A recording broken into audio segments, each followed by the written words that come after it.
Hey, let's make quiche for dinner.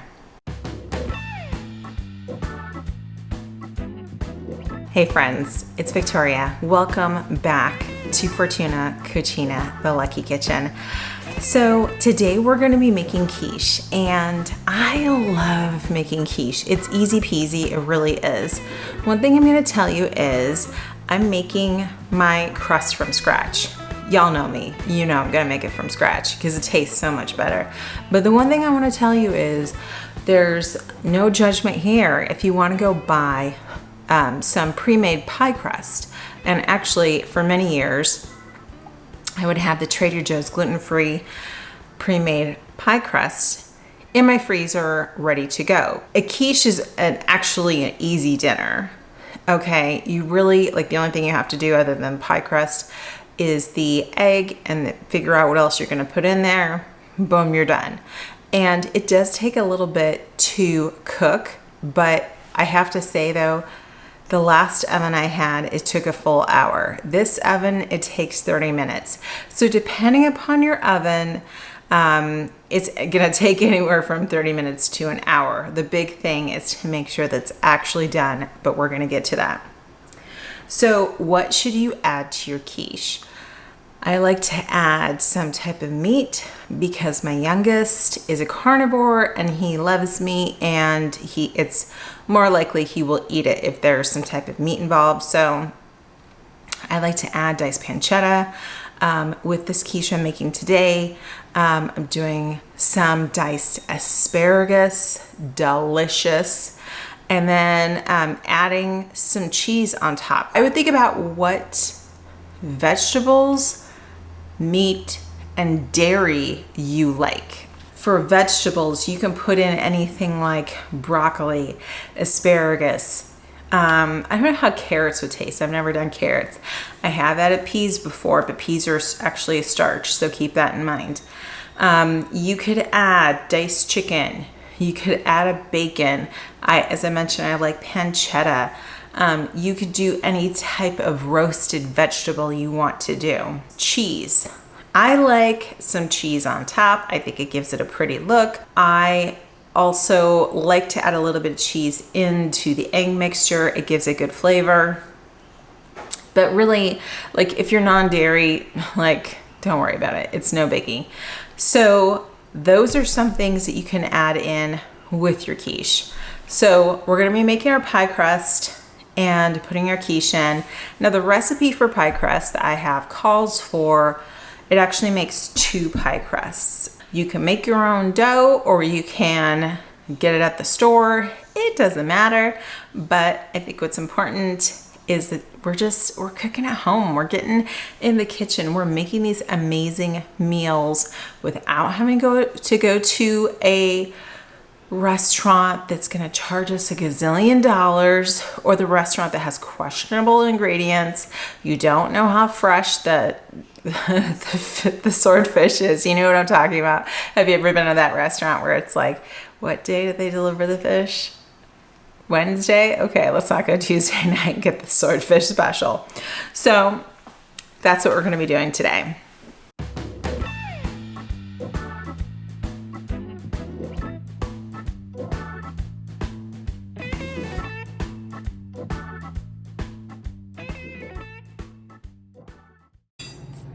I have my ice water here. We're gonna use that in a second. I chunked up some butter, and I had it in the freezer, so that's okay, not to worry. So you can use this in a food processor. Next time I probably will, because my husband just bought me a new food processor. Very sweet, don't you think? But for now, I'm just gonna use my pastry cutter. And if you have one of these, oh my gosh, the butter froze so hard. You know, you just smush it, and we're just smushing the butter into small pieces. We don't want it completely absorbed. We want it in small chunks because that way,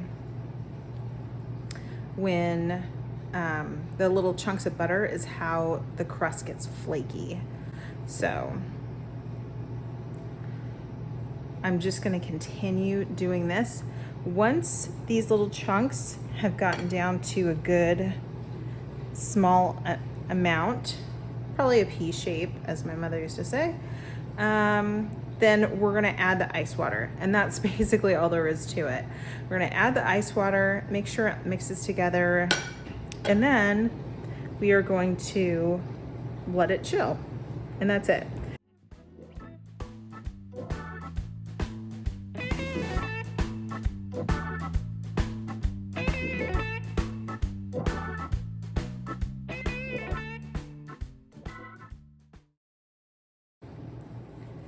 All right, I put this over here. So there's already our salt in here. So we're gonna take our water, we're just gonna dribble it into here and use our hands to mix it together. And we don't want the ice. And my recipe says 6 to 7 tablespoons of ice water. I go by feel. See how this is starting to already crumble up, make a dough? That's what we want. I might add more ice water than some people, but you just kind of have to feel your way through it.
So I forgot I have diced pancetta in the fridge. I'm gonna be using this, and I'm gonna be using my asparagus as my veggie in this quiche. And then I'm gonna have one of the men in my life, either my husband or my son, I'm gonna have one of them shred some cheddar cheese, and then we can use that for the top. All right, so I cut my asparagus, and I got these from Misfits Market, so sometimes I have one or two that looks a little sad. I'm just gonna cut these in 2 or 3, and maybe 4. Unfortunately, my son will not eat the asparagus, so it is what it is though. And then I have this, I'm just gonna fry this up in a pan. I'm gonna fry this first, and then I'm gonna add in this asparagus and just wait until it gets bright green. I just want it to cook a little bit so that it's not raw in the quiche.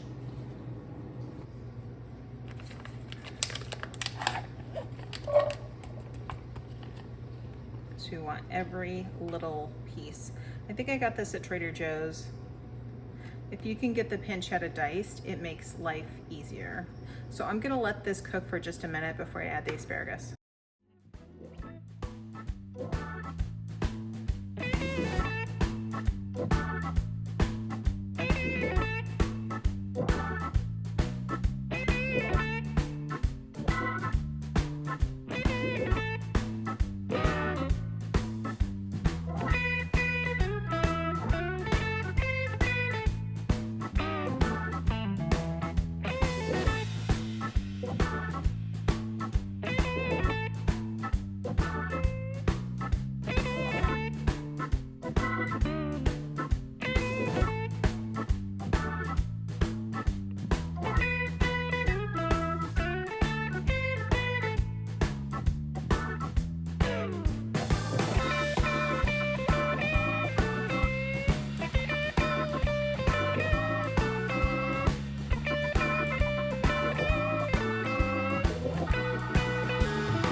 All right, so we're about done. I normally like to wait for the crust to get a little bit more crusty, but it looks like it's done, so I'm gonna take it out. All right, friends, now that you've seen how I make this, please comment below. Let me know what you think. Are you the type that's gonna make your own crust, or are you a store-bought pie crust type of gal? And if so, that's okay. It's cool. I've done that many, many times myself. So comment below, let me know what you think. I'll see you in the next video.